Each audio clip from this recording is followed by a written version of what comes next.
Olá, pessoal, bom dia, boa terça-feira para vocês. Como é que vocês estão? Viram a minha live com o Daniel? Ele falou sobre as novas regras da reforma eleitoral, o que vai valer, o que não vai valer para as próximas eleições, e ele também falou um pouquinho sobre a reforma administrativa. Na próxima segunda-feira, nós vamos aprofundar um pouquinho esse assunto, porque é importante para o Brasil saber o que eles estão querendo, porque é claro que eles não vão agir contra eles mesmos e nós precisamos estar de olho em tudo isso. Então, de olho quanto à OAB querendo que o presidente combata a fome no Brasil, quer que o STF obrigue o Bolsonaro. Logo, a OAB que defendeu o Fique em Casa e a economia a gente vê depois, quer que volte o auxílio de R$ 600, sendo que o Brasil não tem formas de manter o auxílio, mais o Bolsa Família, entre outras coisas que o governo cedeu ao povo para que consiga se manter durante essa pandemia que parece eterna, né? Ela não tem fim nunca. Inclusive, ontem o Senado aprovou aquele projeto que impede o despejo durante a pandemia.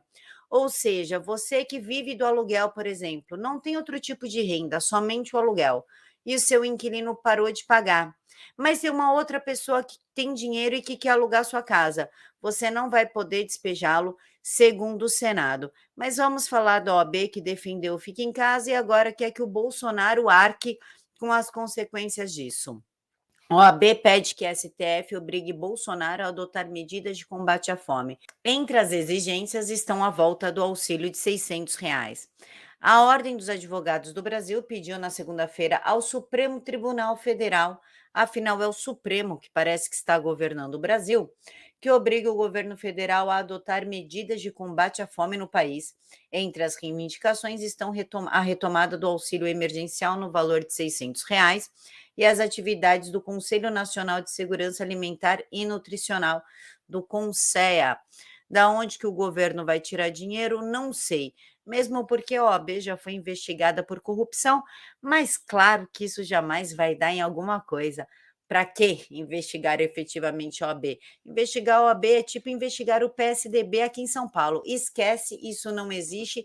Eles têm o direito de fazer o que eles quiserem, mesmo porque eles têm a proteção do Supremo. E já que estamos falando em gente que não vale nada, vamos falar de Omar Aziz, que chamou Queiroga de marginalzinho. Para mim, marginalzinho é quem rouba da saúde, como Omar Aziz, a sua esposa e seus irmãos, que ficaram presos, mas estão aí ocupando cargos públicos. Omar Aziz até hoje não explicou onde foi parar os R$ 400 mil que ele desviou da saúde e ele ainda fica bravo quando questiona onde foi parar o dinheiro. Mas ele se deu o direito de chamar o ministro da Saúde de marginalzinho porque o ministro mostrou o dedo do meio para aquela manifestação falida promovida pela Paula Lavigne, a esposa de Caetano Veloso, em Nova York, que me parece que foi feita, inclusive, com dinheiro público. E já que estamos falando em gastos de dinheiro público, vamos falar de Ciro e Lula, para vocês entenderem como é rentável ser político, fazer parte desta casta, mesmo que você não esteja eleito. Sim, ex-políticos dão gastos e gastos altos aos cofres públicos e não somente ex-presidentes, também temos ex-deputados, ex-senadores, todos eles recebem uma espécie de mimo do partido. Ciro Gomes ganha mais que o presidente do partido dele, inclusive, e tudo vindo do nosso bolso. Desde 2019, Lula e Ciro receberam como salário de seus partidos quase 1 milhão do dinheiro público. Um levantamento feito pela CNN Brasil apurou que no período de 2019 a 2021, políticos sem cargo eletivo receberam salários e tiveram despesas com publicidade e advogados custeados pelos seus partidos, na verdade, pelo povo brasileiro. O ex-presidiário Luiz Inácio Lula da Silva e o ex-ministro de esquerda Ciro Gomes, ambos com nomes cotados para as eleições de 2022, receberam juntos o total de quase 1 milhão de seus partidos em pouco mais de 2 anos. Enquanto você aí está se matando para conseguir pagar o colégio do seu filho ou até colocar comida na mesa, eles estão vivendo tranquilamente do nosso dinheiro. Ciro recebe em torno de 20 mil por mês e o Lula recebe 22 mil por mês do nosso dinheiro. E ontem na live eu e o Daniel falamos sobre a reforma eleitoral e um tema que eu venho batendo um pouquinho é sobre o tal do semipresidencialismo. O Daniel falou que para esta eleição agora isso não vai acontecer, mas temos que ficar de olho sim em 2026, porque o Lira quer pautar. Lira retoma a articulação por PEC que institui semipresidencialismo a partir das eleições de 2026. Segundo o presidente da Câmara, o Arthur Lira, ele disse que não defende o semipresidencialismo. Eu não estou defendendo o semipresidencialismo, estou dizendo e afirmando que, se for o caso, é muito menos danoso que um primeiro-ministro que é eleito pelo Congresso e tem que ter base de sustentação em ordem caso caia o presidente.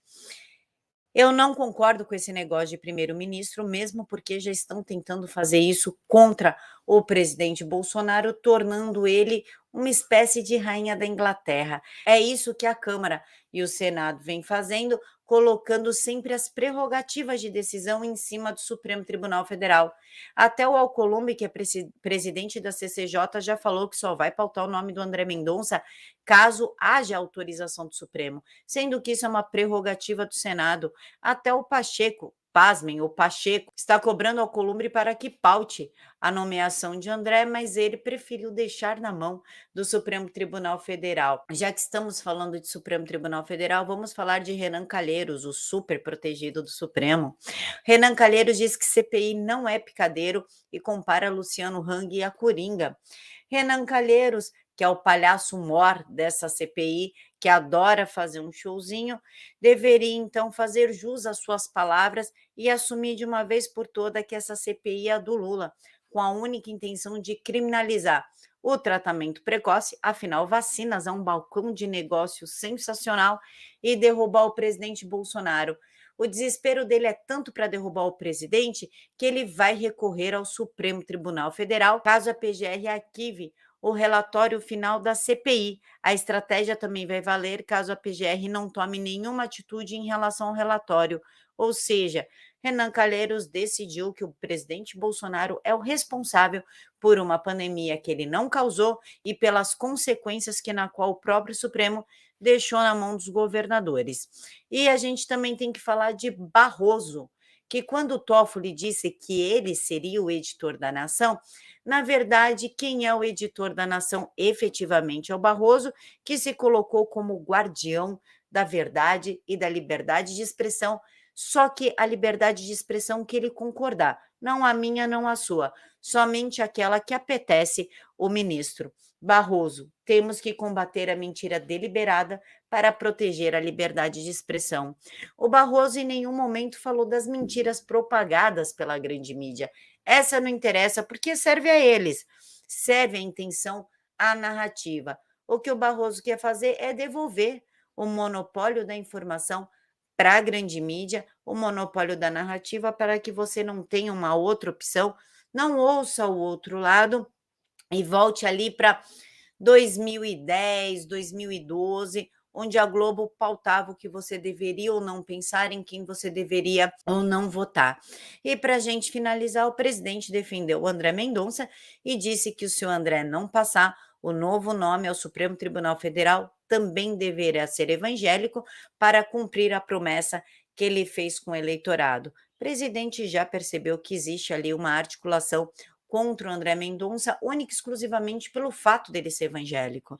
E aí ele falou que não tem problema nenhum, embora ele apoie o André tanto que ele indicou o André Mendonça para o cargo, se não for aprovado o André, ok, ele indica outro evangélico e assim sucessivamente até um nome ser aceito. Pessoal, hoje às 2 horas da tarde nós temos live marcada com a professora Regina Vilela, porque à noite eu vou estar cobrindo um evento do Bernardo Kister com a vereadora Sonaira Fernandes e claro que eu vou transmitir para vocês. Um mega beijo no coração de todos, fiquem todos com Deus e até daqui a pouquinho.